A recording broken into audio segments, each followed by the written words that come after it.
This decision could quietly reshape the global economy. Public money, combined with private, will catalyze over $500 billion of investment over the course of the next decade in Canada.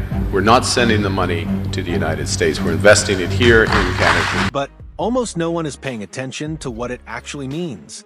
Because what Mark Carney just signaled isn't a minor policy adjustment. It's something far bigger.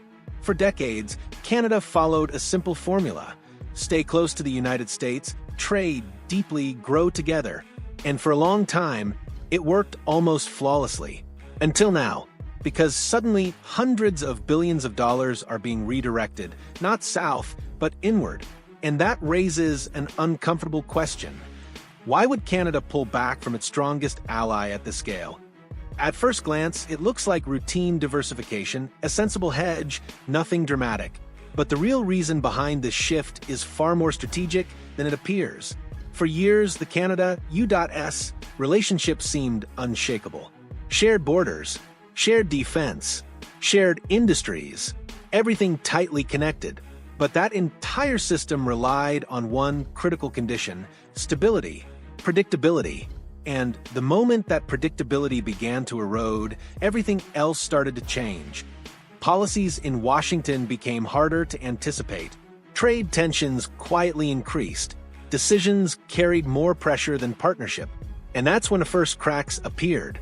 What most people missed is that this didn't happen overnight.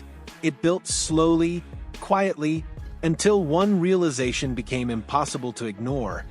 Dependence can turn into vulnerability faster than anyone expects. Under Donald Trump, the signals shifted.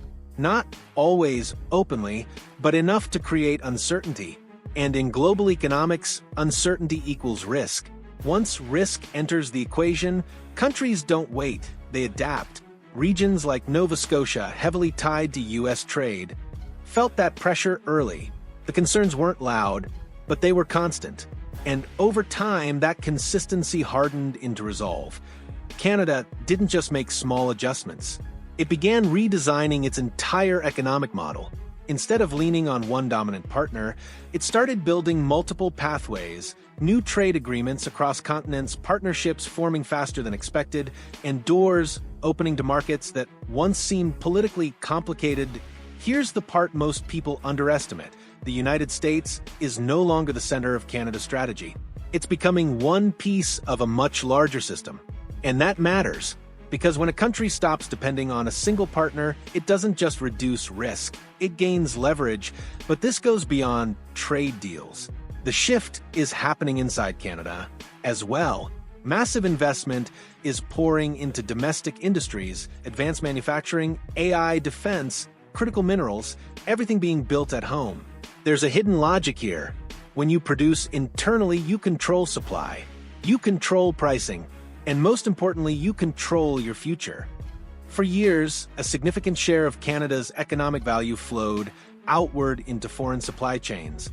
Now that flow is reversing, and that changes the balance entirely. This isn't just an economic move, it's geopolitical repositioning. Canada is moving from single-channel dependence to a global network strategy, deepening ties with Europe, Asia, and beyond, creating multiple centers of connection instead of one. That kind of structure is harder to pressure, harder to disrupt, and far more resilient in a world that's growing increasingly unpredictable. And there's one final layer that makes this shift even more important. This isn't just Canada making a move, it's a signal. When one of America's closest allies starts preparing for independence at this scale, it tells us something deeper about the global system itself. Old assumptions are no longer safe. Long-standing alliances are no longer guaranteed. Countries are beginning to plan for that reality openly. And here's the real twist. This isn't about confronting the United States. It's about preparation. Preparing for a future where reliance becomes a liability, where control matters more than convenience, and where flexibility becomes the real source of power. Because in a world that's constantly shifting, the countries that move first don't just survive, they shape what comes next.